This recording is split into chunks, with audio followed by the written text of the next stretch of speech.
আসসালামু আলাইকুম বন্ধুরা, সবাই কেমন আছেন? আশা করি ভালো আছেন। আপনাদের দয়ায় আমিও ভালো আছি। তো আবারও নিয়ে আসলাম একটা ভিডিও আপনাদের জন্য।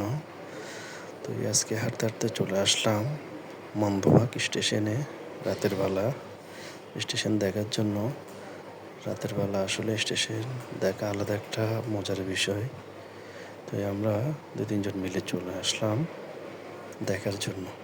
তো এসে দেখতেছি চারপাশে নিরিবিলি, স্টেশনটা কোনো মানুষজন নাই। তো আমরা হাঁটতেছি আর চারপাশটা দেখতেছি। স্টেশনটা একেবারেই নিরিবিলি, একবারে ঠান্ডা হয়ে আছে স্টেশন, মানুষজন নাই রাতের বেলা। তো আলাদা একটা আনন্দ লাগে রাতের বেলা আসলে স্টেশনে। তো নিরিবিলি পরিবেশ, সেই কারণে আসা। তো চারপাশটা দেখতেছি আর চিন্তা করতেছি মানুষজন নাই, এখানে আসলে আলাদা একটা শান্তি পাওয়া যায় রাতের বেলা আসলে। তো যারা স্টেশনে আসতে চান তারা রাতের বেলা এসে দেখতে পারেন। স্টেশনে মানুষজন নাই, হইচইও নাই। তো অনেক শান্তি লাগবে আসলে। দেখেন একেবারেই নিরিবিলি।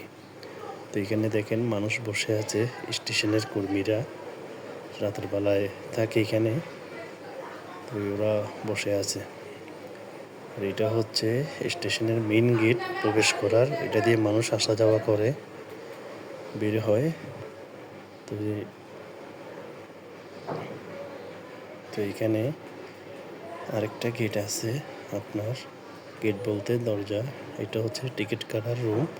যারা কুমিল্লা যায়, ঢাকা যায়, তারা টিকিট কাটে।